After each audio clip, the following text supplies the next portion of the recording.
চাদর জড়িত হইয়া নবীজি বসে রইলেন।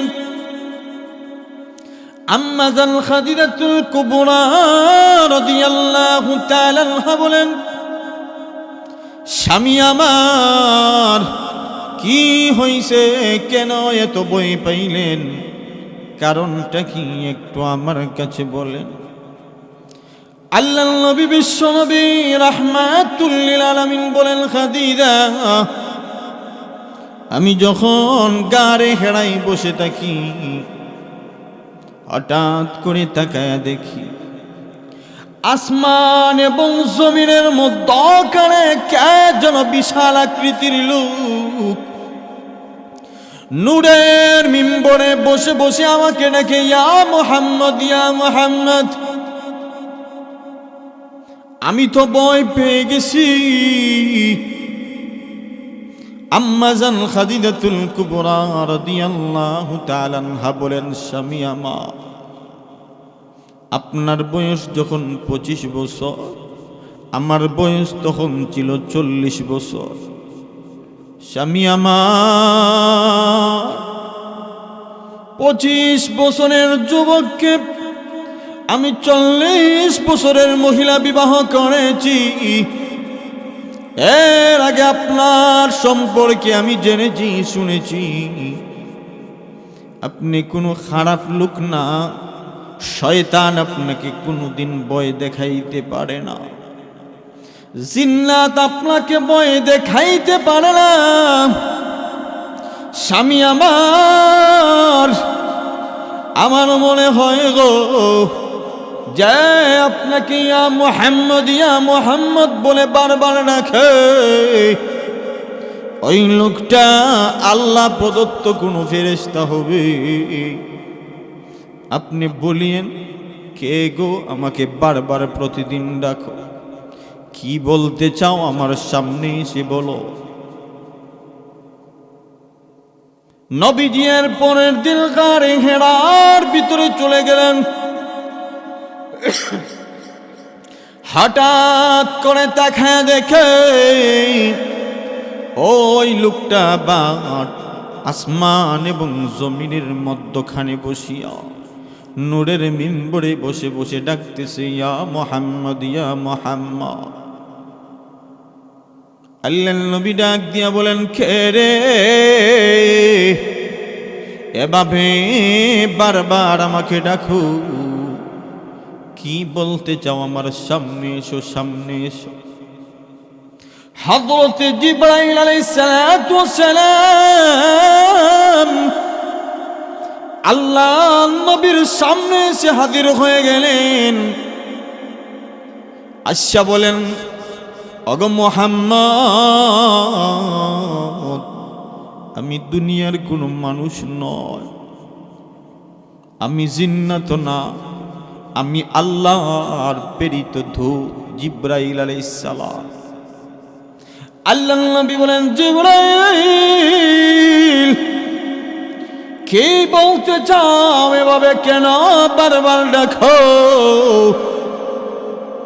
জিবরাইল আলাইহিস সালাতু ওয়াস সালাম বলেন, ও মুহাম্মদ, আজ থেকে আপনি নবী এবং রাসূল। সুবহানাল্লাহ। कौनैन मुख्तार खुदा तुमको बनाया, कौनैन मुख्तार खुदा तुमको बनाया, उम्मत का निगाह बन के खुदा तुमको बनाया, उम्मत का निगाह बन के खुदा तुमको बनाया। महबूब ने कहा सल्ली अला नाम मोहम्मद, महबूब ने कहा सल्ली अला नाम मोहम्मद, आँखों की जिला दिल में उतर नाम मोहम्मद। चिल्ले बोलें अल्लाह अकबर। জিবরাইল আলাইহিস সালাতু ওয়াস সালাম বলেন, ওগো মুহাম্মদ, আজ থেকে আপনি আল্লাহর নবী, এবং আল্লাহর প্রেরিত রাসূল। আপনি পড়েন, আপনি পড়তে থাকেন, আপনি তেলাওয়াত করেন। ইকরা। নবী আমার ডাক দিয়া বলে, ও জিবরাইল, আমি তো পড়তে জানি না, জীবনে কোনোদিন স্কুল ভার্সিটিতে যাই নাই, কি বড় জিবরাইল আল্লাহকে ডাক দিয়া বলেন, মালিক, ও আরশে আযিমের মালিক, কার কাছে পাঠাইলা? কিছুই জানে না, পড়তে পারে না, এই লোকটারে নাকি আবার নবী বানাইবেন। আল্লাহ বলেন, ও জিবরাইল, তুমি জানো না এটা সাধারণ কোনো মানুষ নয়, এটা হাবিবুল্লাহ, আমার অন্তরঙ্গ বন্ধু। বন্ধুর জন্য আমি সব কিছু করতে পারি, সব করতে পারি। বন্ধুকে খুশি করার জন্য আমি সব করতে পারি। জিবরাইল, ও জিবরাইল, বন্ধুকে এভাবে পড়াইয়া কষ্ট দেওয়ার দরকার না। জিবরাইল রে, আমার বন্ধুরে তুমি জড়াইয়া ধরো, জড়াইয়া ধরো। জিবরাইল আলাইহিস সালাতু ওয়াস সালাম আল্লাহর নবী বিশ্বনবী রাহমাতুল লিল আলামিন কে বুকের সাথে বুক লাগাইয়া ভালো করে জড়াইয়া ধরলেন। এমনি দেখা দেয় জিবরাইল আলাইহিস সালাম বললেন, ওগো মুহাম্মদ, এবার পড়েন। আল্লাহর নবী পড়া শুরু করে দিছে। ইকরা বিসমি রাব্বিকাল্লাযী খালাক, খালাকাল ইনসানা মিন আলাক। এভাবে এক আয়াত না, দুই আয়াত না, 5টা আয়াত পড়ে নিলেন। জিবরাইল জানা দিলেন, ও মুহাম্মদ, আজ থেকে তুমি নবী এবং রাসূল, তাওহীদের দাওয়াত দিবা, রিসালাতের দাওয়াত দিবা। মক্কায় চলে যাও, মক্কার মানুষগুলা কি দ্বীনের দাওয়াত দিবা, এক আল্লাহর দাওয়াত দিবা। আল্লাহর নবীজি বাড়িতে চলে আসলেন। শরীরে প্রচন্ড বড় জ্বর হয়ে গেছে, মাথায় ব্যথা। আম্মা জান খাদিজাতুল কুবরা রাদিয়াল্লাহু তাআলা আনহা কে বলেন, খাদিজা, খাদিজা রে, আমার শরীরে প্রচন্ড জ্বর, আমারে একখানা কম্বল দাও, কম্বল দিয়ে আমাকে ডেকে রাখো। আম্মা জান খাদিজাতুল কুবরা রাদিয়াল্লাহু তাআলা আনহা নবীজির মাথায় হাত দিয়ে দেখে নবীজির শরীরে প্রচন্ড জ্বর। কম্বল দিয়ে নবীজিকে ডেকে রাখলেন। হঠাৎ করে তাকায় দেখি আল্লাহর নবীজি কম্বলের নিচে শুয়ে শুয়ে কান্না করে কাঁদে আর কাঁদে। খাদিজাতুল কুবরা রাদিয়াল্লাহু তাআলা আনহা বলেন, স্বামী আমার, এইভাবে কেন কাঁদেন গো? কান্নার কারণটা কি হইছে আমারে একটু বলেন। নবীজি বলেন, খাদিজা, কে বলবো তোমাকে, আমার যে বড় ভয় লাগে রে খাদিজা। কেন গো স্বামী আমার, কি হইছে, কেন ভয় লাগে?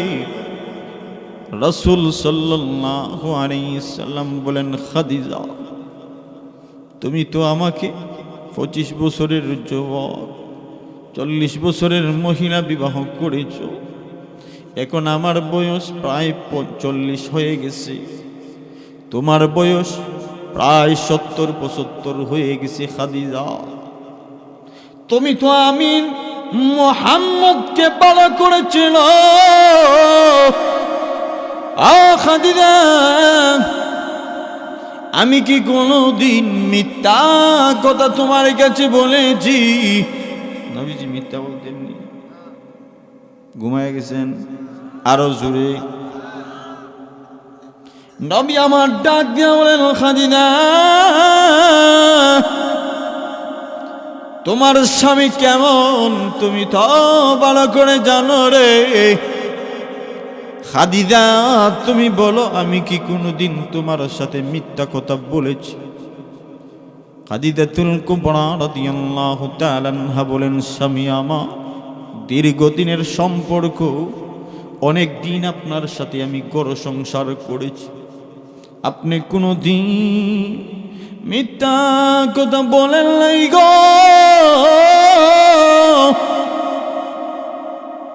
আল্লাহর নবী আবার ডাক দিয়া বলেন, খাদিজা, আজকে এমন একটা কথা বলবো, হয়তো তুমি বিশ্বাস নাও করতে পারো।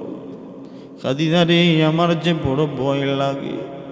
খাদিজাতুল কুবরা বলেন, স্বামী আমার, আপনি নির্দ্বিধায় বলতে পারেন, কারণ আমি আপনাকে চিনি, আমি আপনাকে জানি। আপনি কোনোদিন মিথ্যা কথা বলেন না। বলেন আপনি কি বলতে চান?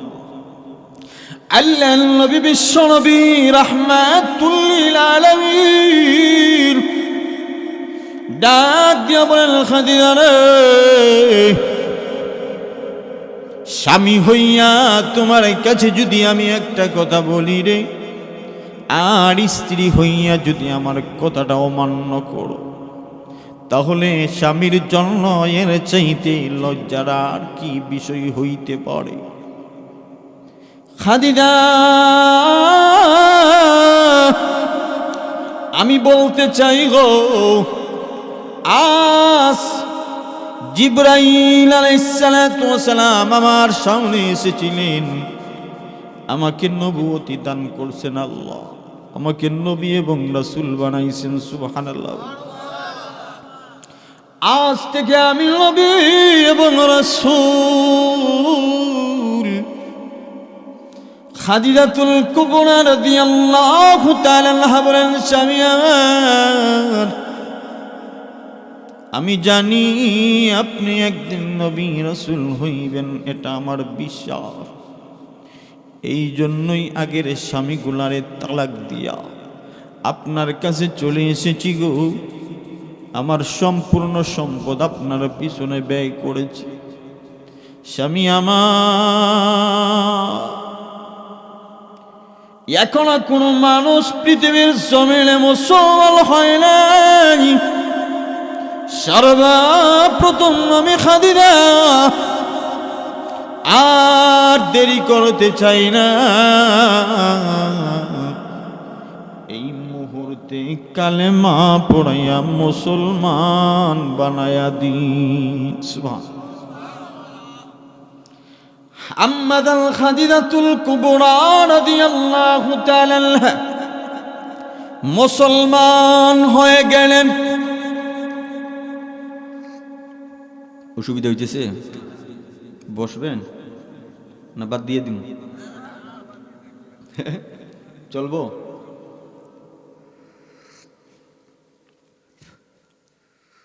আমার গলায় একটু সমস্যা, প্রতি রাত্রি এভাবে মাহফিল করতে করতে করতে করতে ক্লান্ত। এরপরে যতটুকু বলতে পারি, খাদিজাতুল কুবরা রাদিয়াল্লাহু তাআলা আনহা মুসলমান হয়ে গেলেন।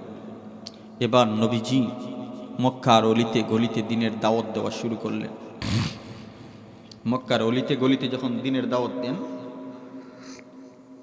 কাফির মুশরিকরা আল্লাহর নবীদের উপর নির্যাতন করতে চায়। আপনারা সবাই জানেন একথা, রাসূল জন্মের পূর্বেই কিন্তু বাবা বিদায়। আবার রাসূলের বয়স যখন 6 বছর, মাও বিদায়। আবার রাসূলের বয়স যখন 8 বছর, দাদাও বিদায়। বেঁচে আছেন শুধু চাচা আবু তালিব, তাও মুসলমান না। রাসূল দিনের দাওয়াত দেন, কাফেররা রাসূলের উপর নির্যাতন করতে চায়। আবু তালিব বলেন, হে মক্কার কাফির মুশরিকরা, আমার বাতিজা মুহাম্মদ এক আল্লাহর দাওয়াত দিবে, কেউ যদি প্রতিহত করতে চাও গর্দান উড়িয়ে নিবে। কিন্তু তিনি মুসলমান না। নবীজির প্রতি একটা মায়া, একটা দরদ, একটা ভালোবাসা। নবীজি এভাবে দ্বীনের দাওয়াত দিতেছে, অল্প সংখ্যক লোক মুসলমান হইতেছে। হঠাৎ একদিন আবু তালিব পৃথিবীর জমিন থেকে বিদায় হয়ে গেলেন।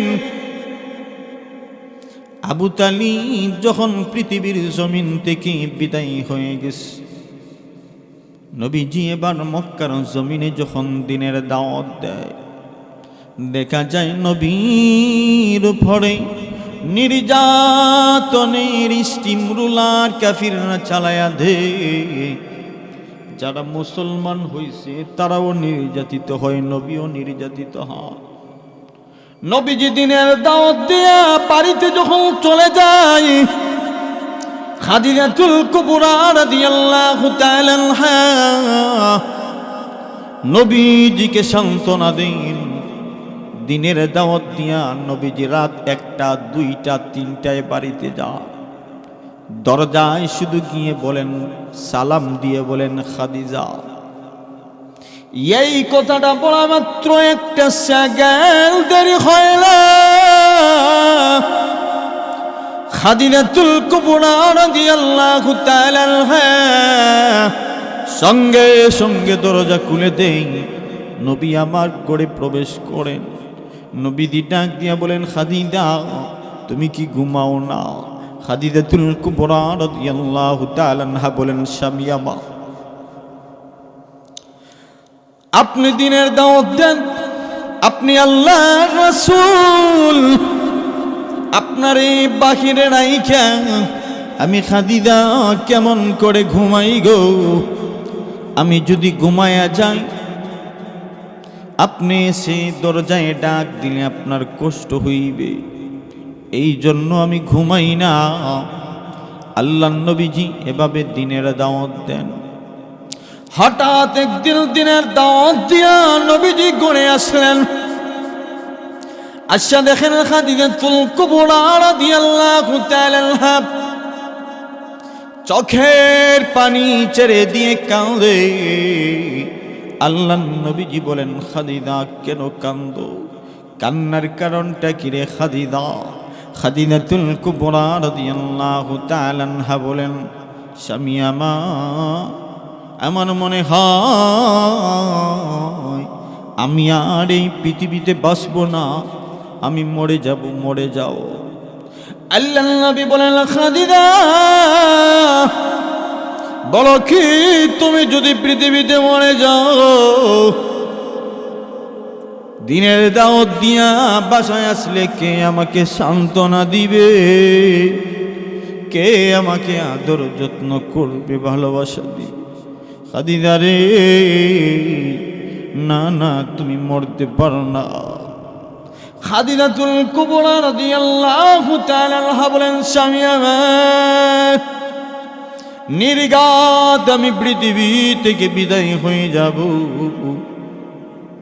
আল্লাহর নবীজি বলেন, খাদিজা তুমি পৃথিবী থেকে বিদায় হয়ে গেলে কে আমাকে দেখবে? খাদিজাতুল কুবরা রাদিয়াল্লাহু তাআলা আনহা কাঁদা বন্ধ করলেন। আল্লাহর নবী ডাক দিয়া বলেন, খাদিজা রে, তুমি কাঁদলে আমি সহ্য করতে পারি না, কান্না বন্ধ করে দাও। খাদিজাতুল কুবরা রাদিয়াল্লাহু তাআলা আনহা বলেন, স্বামী আমার, আমি কান্না বন্ধ করব, আমার শর্ত আছে। ওগো নবীজি, আমি কেন কাঁদতে জানেননি? আমি খাদিজা পৃথিবী থেকে বিদায় হয়ে গেলে গো, কে আপনার দেখাশোনা করবে? কে আপনারে খাওয়াইয়া দিবে? কে আপনাকে গোসল করাইয়া দিবে? কে আপনাকে দিনের একাধিক উৎসাহ যোগাবে? ওগো নবীজি, এই জন্য আমি কান্না করি। হযরতে ফাতিমা রাদিয়াল্লাহু তাআলা আনহা ছোট্ট মেয়ে, ডাক দিয়া বলেন, মা কান্না করো না, ওয়াদা দিলাম গো, তুমি পৃথিবী থেকে বিদায় হয়ে গেলে আমি আমার বাবার পিছন কোনোদিন ছাড়ব না। বাবা যেখানে দিনের দাওয়াত দিবে আমি ফাতেমাও আমি আমার বাবার সাথে থাকবো। এবার খাদিজাতুল কুবরা রাদিয়াল্লাহু তাআলা আনহা বলেন, স্বামী আমার কিছু নসিহত, আমি কিছুক্ষণ পর পৃথিবীর জমিন থেকে বিদায় হয়ে যাইব। স্বামী গো, স্ত্রী হইয়া স্বামীর কাছে কয়েকটা আবদার করতে চাও, আপনি কি রাখবেন? আল্লাহর নবীজি বলেন, খাদিজা তুমি কি বলো? তুমি যদি আমার কলিজাটা চাও, তোমার জন্য আমার কলিজা পর্যন্ত বের করে দিব খাদিজা। খাদিজাতুল কুবরা রাদিয়াল্লাহু তাআলা বলেন, স্বামী আমার, আমি যখন পৃথিবীর জমিন থেকে বিদায় হয়ে যাইব, আমার প্রথম নম্বর কথা হলো আপনি নিজ হাতে আমাকে গোসল দিবেন। আপনি যদি আপনার নিজ হাতে আমাকে গোসল দেন গো, তাহলে আমি অনেক খুশি হয়ে। হাতে গোসল দিলে কি হবে? খাদিজাতুল কুবরা রাদিয়াল্লাহু তাআলা আনহা বলেন, স্বামী আমার, আপনার দুইটা রহমতের হাত আমার শরীরে যদি লেগে যায় গো, আমার বিশ্বাস কবরের ভিতরে আযাবের কোনো ফেরেশতা এই শরীরে কোনো আযাব দিবে না। খাদিজাতুল কুবরাকে নবী বলেন, খাদিজা এটা কি বলো? আল্লাহ তোমারে জিব্রাইলের মাধ্যমে বারবার সালাম জানাইছে, তোমারে কেন আযাবের ফেরেশতা শাস্তি দিবে? আম্মা জান খাদিজাতুল কুবরা রাদিয়াল্লাহু তাআলা আনহা বলেন, স্বামী আমার, স্ত্রী হইয়া আমার দুই নম্বর আবদার, আমাকে ভালো করে গোসল দিয়া কাপনের কাপড় যখন পরাইবেন, মক্কা মদিনার কোনো নামি দামি কাপড়ের দরকার না। স্বামী গো, আপনার শরীরের একটা জুব্বা আমারে কাফন হিসাবে দিবেননি। নবী ডাক দিয়া বলেন, খাদিজা জুব্বা দিলে কি হবে রে? জুব্বা দিলে কি হবে? খাদিজাতুল কুবরা রাদিয়াল্লাহু তাআলা আনহা বলেন, স্বামী আমার বিশ্বাস, আপনার গায়ের জুব্বা যদি আমার শরীরে লেগে যায়, ওই শরীরে আযাবের কোনো ফেরেশতা মারধর করবে না, নির্যাতন করবে না, আমি জানি। আল্লাহর নবী বলেন, খাদিজা এরপরে কি বলতে চাও? স্ত্রী হয়ে আবদার করেছো, স্বামী হয়ে গ্রহণ করে নিলাম। ওগো নবীজি, 3 নম্বরের আবদার হইল, আমি খাদিজা যখন পৃথিবী থেকে বিদায় হয়ে যাই, কাউরে দিয়া আমার জানাজার নামাজটা পড়াইয়েন না। আপনি স্বামী আমার জানাজার নামাজটা পড়াইয়া দিয়েন। স্বামী গো, আপনি আমার জানাজার নামাজটা পড়াইবেন। আল্লাহর নবী ডাক দিয়া বলেন, খাদিজা আমি জানাজার নামাজ পড়াইলে কি হইবে? খাদিজাতুল কুবরা রাদিয়াল্লাহু তাআলা আনহা বলেন, স্বামী আমার, আপনি তো রহমতের নবী, আপনি যখন আমার সামনে দাঁড়াইবেন, দাঁড়াইয়া আমার জানাজার নামাজটা পড়াইবেন, আমি খাদিজার কথা আপনার স্মরণ হয়ে যাইবে। আমার সাথে কাটানো অনেক স্মৃতিগুলো আপনার মাথায় চলে আসবে। স্বামী গো, এই স্মৃতির কথা মনে পড়ে কষ্ট লেগে যদি এক ফোঁটা চোখের পানি মাটিতে পড়ে যায়, আল্লাহ আমার জীবনের গুনাহ মাফ করে দিবে। আরো জোরে। এবার নবীজি বলেন, খাদিজা স্ত্রী হইয়া আবদার করেছ, স্বামী হইয়া মেনে নিলাম রে। 4 নম্বর আবদারটা কি বলো? খাদিজাতুল কুবরা রাদিয়াল্লাহু তাআলা আনহা বলেন, স্বামী আমার অনেক দিন আপনার সাথে ঘর সংসার করেছি, স্বামী গো আপনি আমাকে অনেক ভালোবেসেছেন, আমিও আপনাকে অনেক ভালোবেসেছি। ওগো স্বামী,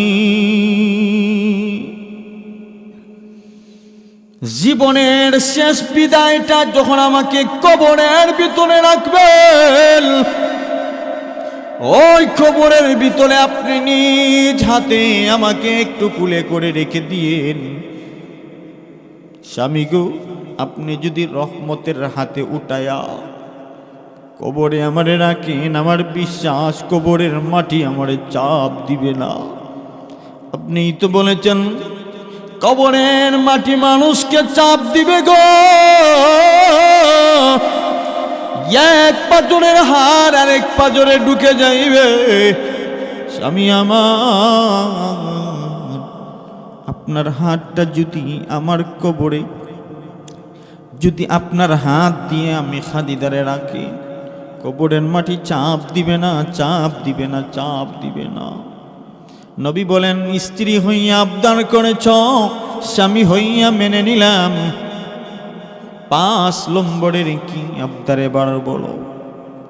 খাদিজাতুল কুবরা রাদিয়াল্লাহু তাআলা আনহা বলেন, স্বামী আমার শেষ আমার নসিহত 5 নম্বরের আবদার হইল, স্বামী গো কোনদিন আপনারে ছাড়া আমি তাকি নাই, আমি কবরে কেমনে তাকি? অন্ধকার কবর বড় ভয় লাগে গো, বড় ভয় লাগে। এই কবরে কোনো বাতি নাই, কোনো সাথী না, কেউ নাই, কেউ নাই, কেউ নাই। এই অন্ধকার কবরে একা একা কেমনে থাকবো? ওগো নবীজি, আমার যে বড় ভয় লাগে, আমার যে বড় ভয় লাগে গো। নবী আমার, আপনিই বলেছেন মানুষগুলাকে কবর দেওয়ার পরে 2 জন ফেরেশতা আসে, ইয়াতিহি মালাকানে ফায়াজলিসানিহি, আশা মানুষকে বসায়া 3টা প্রশ্ন করে, মান রাব্বুকা ওয়া মা দীনুকা মা হাদার রাজুল আল্লাযী বুইসা ফীকুম।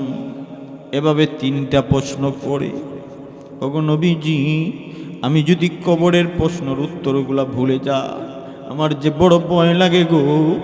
আপনি আমারে কবর দিয়ে যায়েন না, যায়েন না, আমার কবরের পাশে আপনি একটু বসে থাকিয়েন।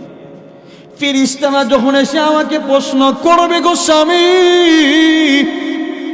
তারিখ ইবনে জারির তাবারির ভিতরে লিখেন, স্বামী আমার ফেরেশতা যখন প্রশ্ন করবে, আমি যদি উত্তরগুলা ভুলে যাই, আপনি স্বামী হইয়া আমার পক্ষ থেকে ফেরেশতাদের উত্তর দিয়ে দিয়ে। খাদিজাতুল কুবরা পৃথিবীর জমিন থেকে বিদায় হয়ে গেছেন, ভালো করে গোসল দিয়া জানাজার নামাজ পড়াইয়া, নবীদের জুব্বা দিয়ে কাফন দিয়া, নিজ হাতে কবরে রাখিয়া সবাই চলে যায়। নবী কবরের পাশে দাঁড়াইয়া রয়েছে, দুপুরা চোখের পানি ছেড়ে দিয়ে কাঁদে। উমর রাদিয়াল্লাহু তাআলা আনহা বলেন, নবী আমার, আপনি যদি ওইভাবে কান্না করেন গো, আমরা কি করব? আমরা কেমনে সহ্য করব গো নবীজি? আপনি কাঁদিয়েন না, আপনি চলে আসেন, চলে আসেন। নবী আমার ডাক দিয়া বলে, উমর, না না, আমি আমার খাদিজার সাথে কথা দিয়েছি। খাদিজার কবরের প্রশ্নের জবাব না দিয়া খাদিজার কবর থেকে যাবো না। সবাই বিদায় হয়ে গেছে, আল্লাহর নবী কবর থেকে যায় না। এমনি জিবরাইল আলাইহিস সালাম এসে বলেন, নবী আমার, আপনি কেন গো খাদিজার কবরের পাশে বসে রইলেন? সবাই চলে গেছেন, আপনিও চলে যান। আপনি কেন দুপুরা চোখের পানি ছেড়ে দিয়ে কাঁদেন? ওগো নবীজি, আপনি কান্না করলে আল্লাহ সহ্য করতে পারে না। নবীজি বলেন, জিবরাইল, খাদিজার সাথে কথা দিয়েছি, খাদিজার কবরের প্রশ্নের জবাব না দিয়ে আমি মুহাম্মদ কবর থেকে সরব না রে। আল্লাহ আওয়াজ দিলেন, ওগো নবীজি, আপনি কেন কাঁদেন খাদিজার জন্য? আমি তো জিবরাইলের মাধ্যমে খাদিজারে বারবার সালাম জানাইছি। নবী আমার, খাদিজার কবরের পাশে যদি বসে থাকেন গো, কোনদিন কোন ফেরেশতা প্রশ্নের জন্য আসবে না। আপনি চলে যান, আমি আল্লাহ কথা দিলাম, আপনার খাদিজার কবরের প্রশ্নের উত্তর আমি আল্লাহ নিজ জিম্মায় দিয়ে দিব। সুবহানাল্লাহ। খাদিজা রাদিয়াল্লাহু তাআলা আনহা পৃথিবী থেকে বিদায়, যখন বিদায় হয়ে গেলেন, রাসূল চিন্তায় পড়ে গেলেন, টেনশনে পড়ে গেলেন। চাচা ছিল, বাঁচাইছে, এতদিন মানুষের নির্যাতন করলে বাঁচাইত, কিন্তু চাচাও বিদায়। আবার অন্যদিকে দুঃখ পাইলে, কষ্ট পাইলে আমার খাদিজা হেল্প করত, সাহায্য করত, উৎসাহ জাগাইতো। আমার খাদিজাও বিদায় হয়ে গেছে। আল্লাহরে ডাক দিয়া বলে, প্রভু,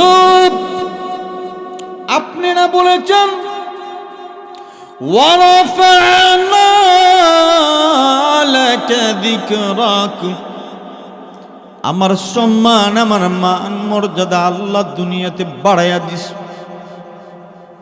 আল্লাহ কেমনে গো, আমার তো বুঝে আসে না। চাচা ছিল, চাচারেও নিয়ে গেলেন। আদরের স্ত্রী ছিল খাদিজা, খাদিজা বিদায় হয়ে গেছে। কেমনে আমার মান বাড়াইলেন আমি তো বুঝি না, আমার বুঝে আসে না। নবীজি চিন্তায় পড়ে গেলেন। মক্কার জমিনে দিনের দাওয়াত দিলে মক্কার কাফেররা নির্যাতন চালায়, মারধর করে। নবীজি এবার চিন্তা করলেন, না,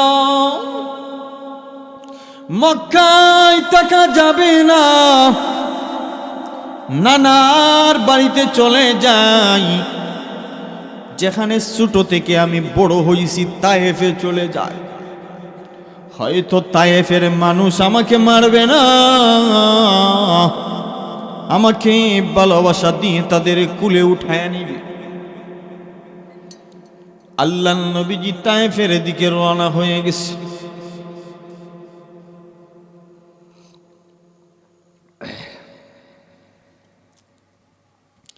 নবীজি যখন তায়েফের দিকে রওনা হইলেন, এমনি দেখা যায় তায়েফের লোকগুলাকে নবী ডাক দিয়া বলেন, তায়েফবাসীরা রে, তোমরা তো জানো আমি কেমন লোক, জীবনে কোনোদিন মিথ্যা কথা বলি নাই, মিথ্যা কথা বলি নাই। হে তায়েফবাসীরা, আমাকে আল্লাহ নবী বানাইছে, আমি আল্লাহ নবী এবং রাসূল। এই কথাটা যখন নবীজি বললেন, তায়েফের মানুষগুলা নবীজিরে পাথর মারা শুরু করলো। ছোট থেকে বড় সবাই পাথর মারা শুরু করছে। নবীজির সারা শরীর রক্তাক্ত হয়ে গেছে, রক্তে রঞ্জিত হইয়া। যায়েদ রাদিয়াল্লাহু তাআলা আনহুর সাথে ছিলেন। যায়েদ রাদিয়াল্লাহু তাআলা আনহা বলেন, নবীজিকে যদি সামন দিকে পাথর মারে আমি সামন দিকে চলে যাই, পিছন দিকে যদি পাথর মারে আমি পিছন দিকে চলে যাই। আবার নবীজিরে জড়াইয়া ধরি, এক পর্যায়ে রক্তাক্ত হয়ে আমি যায়েদ অজ্ঞান হয়ে জমিনে পড়ে গেলাম।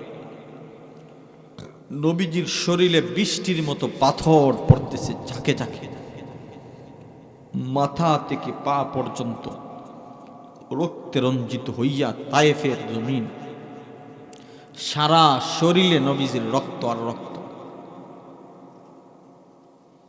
নবীজি পড়ে গেলেন জমিনে। পায়ে ছিল চামড়ার জুতা, চামড়ার মোজা, মোজার ভিতর রক্ত ভরে, রক্ত এক ফোঁটা বাইয়া পড়ে যাবে এমতো অবস্থায় নবীজি সারা শরীরের রক্ত মুছতেছেন।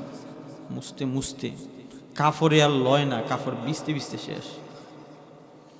এবার নবীজি শুয়ে গেছে, রক্ত এক ফোঁটা চামড়ার মোজা বাইয়া জমিনে পড়েছিল।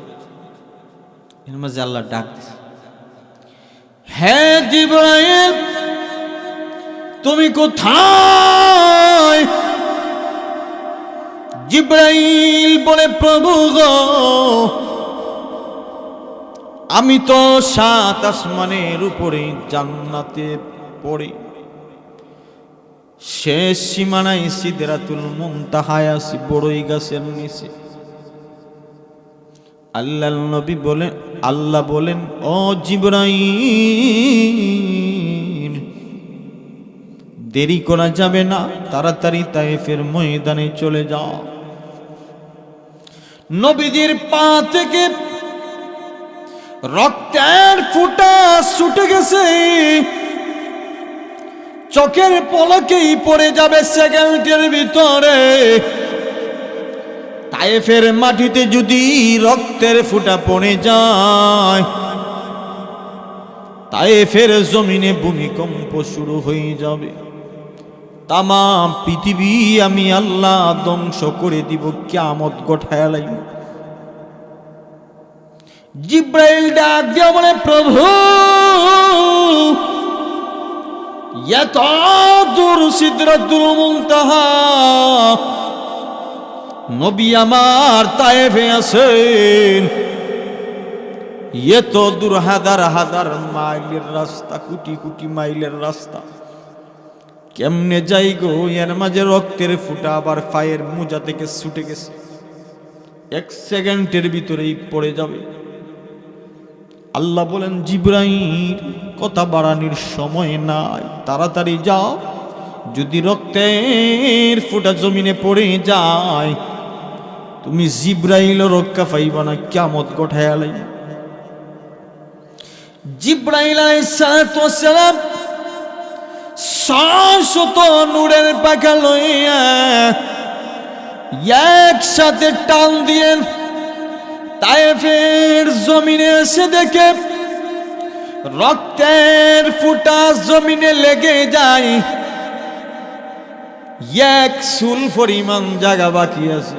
সুবহানাল্লাহ, 1 চুল পরিমাণ জায়গা বাকি আছে। জিবরাইল সঙ্গে সঙ্গে তার নূরের পাখাটা জমিনে রাসূলের পায়ের নিচে বিছায়া দিছে। রক্তের বুড়া জমিনে পড়ে নাই। জিবরাইল ঢাক দিয়া বলে, নবী আমার আপনি বলেন না, আপনি বলেন গো, তায়েফের 2 পাশের পাহাড়ের চাপ দিই, তায়েফবাসীরা ধ্বংস করে দিই, মিকাইল বলে, নবী আমার আপনি বলেন না, আকাশ থেকে শিলাবৃষ্টি দিয়ে তায়েববাসীরে ধ্বংস করে দেই গো। নবী ডাক দিয়া বলেন, না, আমি রহমতের নবী, ধ্বংস করলে হবে না, ধ্বংস করলে হবে না। এরা যদিও ঈমান আনে নাই, এমনও হবে এদের ভবিষ্যৎ প্রজন্ম ঈমান আনবে, এদের দ্বারা দ্বীনে ইসলামের ফায়দা হবে। নবী আমার তায়েফের জমিন থেকে চিন্তায় পড়ে গেলেন, টেনশনে পড়ে গেলেন। কই যাই, মক্কায় গেলেও মানুষ মারে, তায়েফে আসলাম নানার বাড়িতে, এখানেও মানুষে মারে, কই যাই রে। আল্লাহ আবার বলেছেন, ওয়ারাফা'না লাকা যিকরাক, নবী গো আপনার মান সম্মান ইজ্জত বাড়াইয়া দিছি। কেমনে বাড়াইলো আমি তো বুঝি না। নবীজি অসহায়ের মতো, রাত হয়ে গেছে, উম্মে হানির বাড়িতে চলে গেলেন। উম্মে হানিকে গিয়ে বলেন, বোন রে, তুই তো জানোস আমার কোনো মায়ের পেটের একটা বোন না, আমার কোনো একটা মায়ের পেটের ভাইও না, আমার মাও নাই, বাবাও নাই, কেউ দুনিয়ার জমিনে না। আমার আদরের স্ত্রী খাদিজা দুনিয়াতে নাই রে। আজকে রাতটা কি তোর এখানে আমারে থাকতে দিবিনি? ইসলাম রে পাঠাইস জিবরাইল। নবী বলে, নবী নাকি জানে না, নবী বুঝে না কেমনে আমি আল্লাহ তার সম্মান ইজ্জত বাড়াইছি, তুমি একটু যাও। জিবরাইল আলাইহিস সালাম আসলেন, নবীজিকে উম্মে হানির ঘর থেকে উঠাইলেন। তখন নবীজি আমার সাথে চলেন, নিয়ে গেলেন নবীজিকে কাবা চত্বরে, হাতিমে কাবা, সেখানে নিয়া নবীজির সিনা মুবারক কাটলেন, কেটে ভিতর থেকে কালো কালো কি যেন বের করে ফেললেন। বের করে নবীজির পেটের ভিতরে ইলম ঢুকাইয়া দিলেন। নবীজিকে বললেন, ওগো নবীজি, এখন আবার আপনার কেমন লাগে? নবীজি বললেন, হ্যাঁ আমার ভালো লাগতেছে। এবার জিবরাইল বললেন, নবী আমার চলেন আমার সাথে, আপনি নাকি বুঝেন না আপনার সম্মান আল্লাহ কেমনে বাড়াইছে। নিয়ে গেলেন মসজিদে আকসা, বাইতুল মুকাদ্দাস। সেখানে গিয়ে দেখেন আদম আলাইহিস সালাম থেকে ঈসা আলাইহিস সালাম পর্যন্ত সমস্ত নবী রাসূলরা উপস্থিত। আল্লাহর নবীজি গেলেন, গিয়ে সমস্ত নবী রাসূলের সাথে সাক্ষাৎ হইল। জিবরাইল আলাইহিস সালাম আযান দিলেন, নামাজের ইমামতি কে করবে? কেউ বলেন, ওগো আদম আপনি ইমামতি করেন। আবার কেউ বলেন, ওগো মূসা আপনি ইমামতি করেন। আবার কেউ বলেন, ওগো ইব্রাহিম খলিলুল্লাহ আপনি ইমামতি করেন। আবার কেউ বলেন, ওগো ঈসা রূহুল্লাহ আপনি ইমামতি করেন। আল্লাহ বলেন, জিবরাইল না না, সবাই কাতার বন্দি হয়ে দাঁড় করাইয়া দাও, আর আমার হাবিবকে সামনে দিয়ে দাও, হাবিব যেন আজকের নামাজের ইমামতি করে। সুবহানাল্লাহ। নবীজি ইমামতি করলেন, নবীজির উপাধি হয়ে গেল ইমামুল মুরসালিন, সমস্ত নবীগণের ইমাম।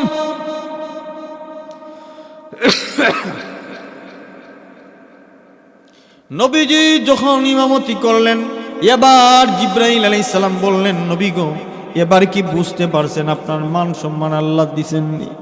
নবী বলেন, হ্যাঁ আমি বুঝতেছি, আল্লাহ আমার মান সম্মান বাড়াইয়া দিছে। ওয়ারাফা'না লাকা যিকরাক, আল্লাহ আমার মান সম্মান বাড়াইয়া দিছে, বৃদ্ধি করে দিছে। সারা রাত বললেও শেষ হইত না। তো বিশ্বনবীর আদর্শ আমাদের মাঝে বাস্তবায়ন করতে হবে, নবীজির সুন্নাহ আমাদের মাঝে চালু করতে হবে। নবীজি দ্বীনের দাওয়াত দিতে গিয়ে কষ্ট করছেন না? মক্কায়ও মারি খাইছেন, একটু আগে বললাম না, মক্কায়ও মারি খাইছেন, তায়েফেও মারি খাইছেন না? অনেক গাল মন্দ, নির্যাতন, অনেক কিছু নবীজি সহ্য করছেন। তো যেখানেই দেখবেন ইসলামের কাজ হয়, সেখানেই দেখবেন এক বড় মানুষ থাকবে বাধা দেওয়ার মতো। এটা কিয়ামত পর্যন্ত থাকবে, ঠিক না বেঠিক? কারণ এটা সিস্টেম নবীর যুগ থেকেই চলে আসছে। তো এই ধরনের কোরআন হাদিসের মাহফিল আপনাদের এলাকাতে হয়, এটা আপনাদের জন্য সৌভাগ্যের ব্যাপার, ঠিক না বেঠিক? কারণ আমাদের আখেরি জমানার উম্মত আমরা, আমাদের ঈমান আমল তেমন একটা মজবুত না। কিয়ামতের মাঠে আল্লাহ উসিলা তালাশ করবে, কারে কোন উসিলায় আল্লাহ মাফ করবে কেউ বলতে পারে না। এমনও তো হতে পারে এই মাহফিলে যে আসছেন, বসছেন, সহযোগিতা করছেন, এটার উসিলায় আল্লাহ তাআলা আপনারে মাফ করে জান্নাত দিয়ে দিতে পারে। সুতরাং এই ধরনের মাহফিল, কোরআন হাদিসের মাহফিলে ছোট করে দেখলে হবে না, এটারে বড় করে দেখতে হবে আমাদের।